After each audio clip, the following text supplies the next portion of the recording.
In this lecture, we'll talk about the use of brain decoding and ask whether fMRI can actually read someone's mind. So first, let's return to the logic of the standard fMRI experiment that we talked about in a previous lecture.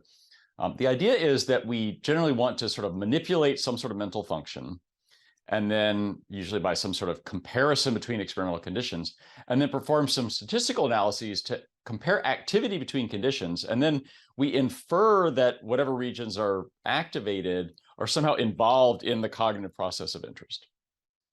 So for example, in if we wanted to look at the processing of food, we might show people food images and non-food images, identify regions in the brain where activity is greater for food versus non-food images, and then make a conclusion of the sort of, orbitofrontal cortex is involved in the processing of food-related information.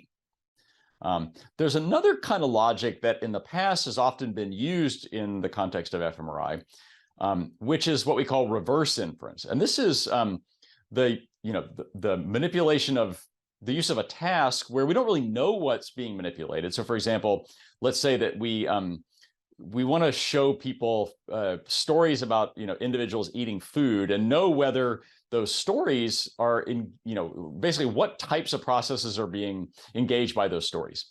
So we show them those stories about people eating food. We observe the activity for those things, and then basically based on the pattern of activity, we infer what mental functions must have been going on. So for example, we might, if we see activity in the orbitofrontal cortex, we might say stories about eating food lead to the engagement of food-related processing systems, such that people are, when they hear about people eating food, they're actually experiencing the processing of food as they would if they were actually seeing a picture of food.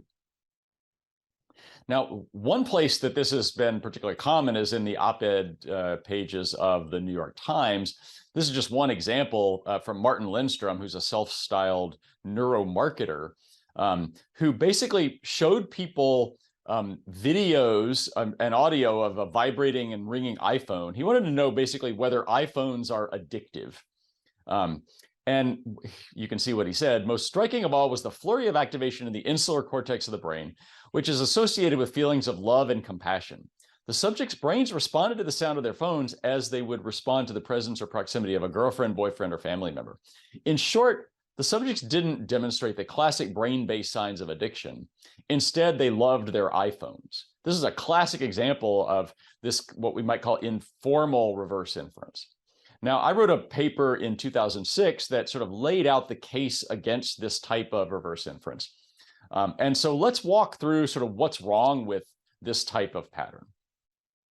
Now, if we were doing deductive logic, we would know that this pattern of inference is actually fallacious. It's the fallacy of affirming the consequent, right? Which basically, affirming the consequent is saying, well, if A, then B, and then observing B and inferring A. And this is invalid because it's not saying that A is the only thing that can result in B, right?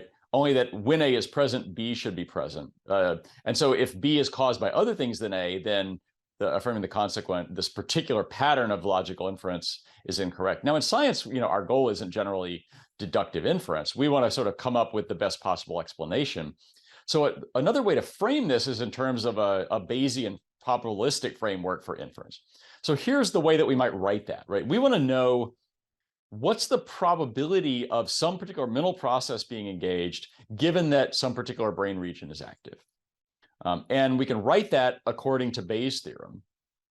So as you probably know, Bayes' theorem has a number of parts, right? It has a prior, which is basically before we ever saw the data, how likely did we think that process was?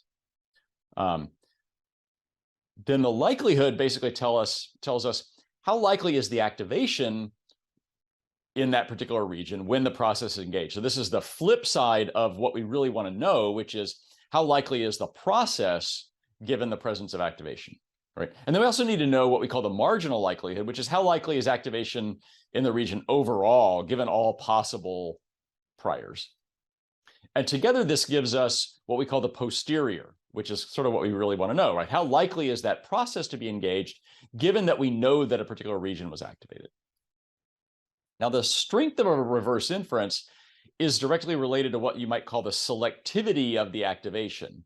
You might have noticed that I've written Bayes' theorem in a slightly sort of non-standard way here, which highlights the fact that when we're looking for the posterior, basically what we're doing is we're taking the prior and then multiplying it by this thing that we might call the selectivity, which is basically how much more likely is activation when the process is engaged versus activation overall, right? If they're exactly the same, then the posterior is exactly the same as the prior. So let's look at how this might work in an imaging example. So let's say that another common reverse inference is the idea that if you see activity in the amygdala, that tells you that the person's experiencing fear. So let's come up with some values for our prior. Let's say that in the tasks that we're particularly interested in, that there's a prior likelihood of fear of 0.25.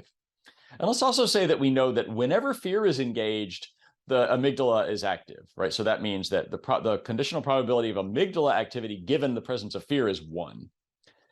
Now we can ask, what can we tell about the presence of fear when we see amygdala activity, right? So let's say first that the amygdala activity is highly selective, that the only time you see amygdala activity is when fear is present.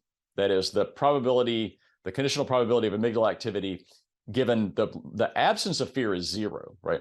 If that's true, then the posterior is 1, right? The probability of fear given amygdala activity is 1 because amygdala activity is the only thing that's associated with fear. Fear is the only thing that's associated with amygdala activity. Now, let's say that selectivity goes down. Let's say that instead, that the likelihood of amygdala activity given that one is not experiencing fear is 0.5. Remember, it's 1 if you are experiencing fear, 0.5 if you're not experiencing fear.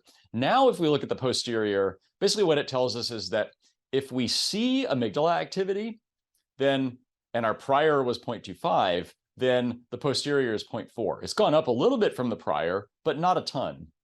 Now, let's say that it's unselective. Let's say that the amygdala activates for everything, right? That it's the probability of amygdala activity for not fear is 1, and the probability of amygdala activity for fear is 1. In this case, the probability of fear given the amygdala activity is 0.5. It's basically the same as our prior. So another way to put that is we didn't learn anything from the data. So this shows us that in general, because we know that activity in most brain areas is not going to be highly selective, this kind of informal reverse inference simply doesn't work. But the question is, how well can we decode mental contents using better state-of-the-art techniques? And we've known for a couple of decades now that this is actually possible. This is one of the first demonstrations of this from Jim Haxby and colleagues, published in 2001. What they did was they showed individuals a large number of objects, pictures of objects, faces, houses, cats, bottles, and so on. And then they asked whether they could use some of the data from an individual to predict at any particular point in time what type of object that person was seeing. Are they seeing a face? Are they seeing a house? And they showed that they could get almost perfect classification by taking some of that individual's data and making predictions about other data. And we now know that this can be applied in many different contexts beyond just looking at sensory processes. This is another kind of very well-known example published in 2007 by John Dylan Haynes and colleagues, where they had people perform a task where they were told to first decide, they were told you're going to see 2 numbers. We want you to decide before you see the numbers whether you're going to add or subtract those numbers. So when the select cue comes up, they decide whether to add or subtract. Then at some point later, those 2 numbers come up, they do their selected process, and then a cue comes up with various different numbers, and they have to choose what answer did they get. And that lets the researchers know, did they choose to add or subtract? The question is, how well can we predict from brain activity during that selection period which of those things they're going to do? And what Haynes and colleagues shows is you can predict with a pretty high level of accuracy during the period when they were thinking about what to do before they had ever actually done anything. You can predict whether they're going to add or subtract. Now, how does this work? The idea is that we're looking at data across many different voxels in the brain using tools from the field that's now called statistical learning or machine learning to combine data across these many different voxels. And the idea is that some voxels are going to be more responsive to one type of information. So for example, in this case, Voxel 1 is responsive to cat faces, but not so much to dog faces.